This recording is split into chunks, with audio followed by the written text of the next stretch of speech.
feel disconnected from your spouse and you need to reconnect, maybe especially the physical intimacy.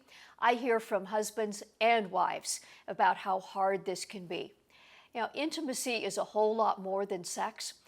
Part of your brain probably knows that, but you cannot experience intimacy just by taking the clothes off your body. To really experience what you are longing for, the coverings have to come off your heart and your mind as well. Real intimacy is two whole people coming together physically, emotionally, and even spiritually. So how do you do that? I want to share with you 5 ideas, 5 things you can do to actively invest in that can help the intimacy between you if it is less than you particularly want. Number 1, be a friend to your body. We are embodied creatures, and when your body is not doing well, it can be very hard to have a good attitude, to want your spouse to be close, and certainly harder to have a good sexual experience. So that means just, the basics, and you've heard these basics so many times: appropriate nutrition, nourish your body well, regular exercise, your body needs to move, and then rest, doing all that is within your power to get regular sleep. Those things may not sound like they make a big difference in interacting with your spouse and improving intimacy. But if you are exhausted, you are not going to want to engage in sex. Now, some of you may feel like, well, of course, that doesn't make any difference. But for the majority of people, especially if you are challenged in feeling like you can connect with your spouse, taking care of those basics will make a big difference.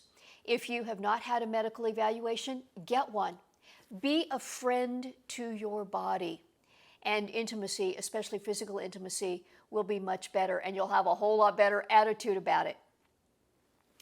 Number 2, learn to talk about it. Learn to talk about intimacy and sex. Create a safe place for your partner to be real about their feelings. And you make an intentional decision to try letting the walls down that you have been hiding behind in your own soul. Talk about your mutual arousal patterns. What makes you feel aroused? What could your partner do to help you there? Or if your spouse is the one who struggles to be aroused, do you know what your spouse's arousal pattern is and what might help them be aroused? This is not primarily about getting something for myself. This is about nurturing the intimacy together. So talk about it. What about the sexual experience itself is good? What would you like to be different? Have you talked about it? Just having conversations can help a great deal. And first of all, letting you both sense that you hear each other. And then I am certain that you will sense things, see things, come to understand things that will make the intimacy between you better. And talking in this way specifically helps the emotional, mental intimacy. If that is present, physical intimacy is a whole lot more possible, especially for women. It works for guys as well, but especially for women. So, number 3, if you are a wife, take a mental step toward your husband. Yes, our biological response is important. If you are not physically feeling like sex right now, take a mental step toward your husband if this is an appropriate time. And your body, much more likely, it will be able to follow. Sex does not begin in the bedroom. It begins in the mind and in all the other places around, earlier in the day, in your relationship.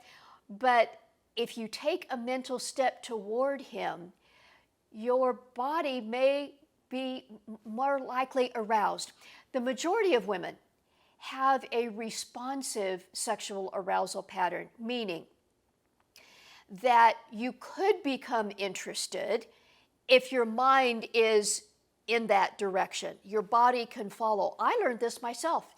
My husband, before he passed away, during periods of illness, he wasn't particularly able to, or just didn't have the wherewithal to engage in sex. On those days when he was feeling better and wanted to, I had to stop thinking about him as a patient with medications and oxygen and managing his symptoms, and move toward him mentally and see him as my lover, and my body could follow. Your mind is the primary sex organ.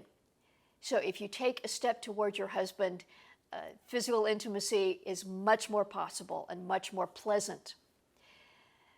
Number 4, as a husband, seek your wife before seeking her body, and she will know the difference.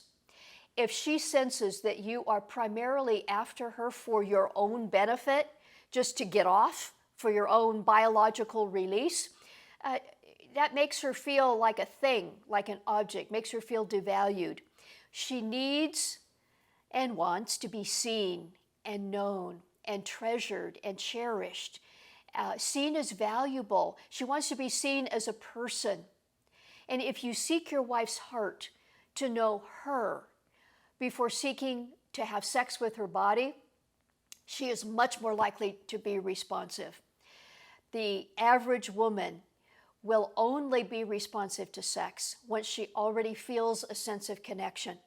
And if you seek to understand her and connect with her, well, you are much more likely to move toward a sexual experience as well. And then number 5, invite God into the messy middle of your marriage. Invite him right into the marriage bedroom. Do you imagine that God looks away when you make love or having sex? Does the Holy Spirit leave the room? No, he's right there. Invite him. Be intentional about inviting him. I have some friends, Kevin and Cynthia, who had some struggles in this part of their marriage. And a big part of them moving forward was praying over each other and over their physical intimacy together. They were able to work through the challenges and have a very happy sex life now. You can do the same. It's not only God fix my spouse, it's inviting him to be present, bringing you closer together, asking him to help you see any roadblocks in your own heart, steps you can take to improve the bonding and connection between you and your spouse, and to be present with you while you're making love. There is little that is more exhilarating than when two people come together physically, emotionally, and spiritually. One of the most intimate, fulfilling moments that's possible. And I wish that for you. This has just been a snapshot of some of the principles in improving the intimacy between you and your spouse. We have a whole lot more in our Fully Alive Marriage course, a new resource from Dr. Carroll Ministries. This course is not marriage enrichment. It is helping debunk the lies or false expectations that you very possibly came to marriage with. It is equipping you with the skills and the mindset to solve problems, to love well, and nurture the connection between you to build a fully alive marriage that lasts. I have been helping couples learn these things for many years now, and now I've put all this material together in our online course, Fully Alive Marriage. FullyAliveMarriage.com. Check the link under this video. Get this course today. I know these things work. So if your marriage is not all that it could be, and whose marriage is, come join me in the Fully Alive Marriage course, FullyAliveMarriage.com. I look forward to seeing you there.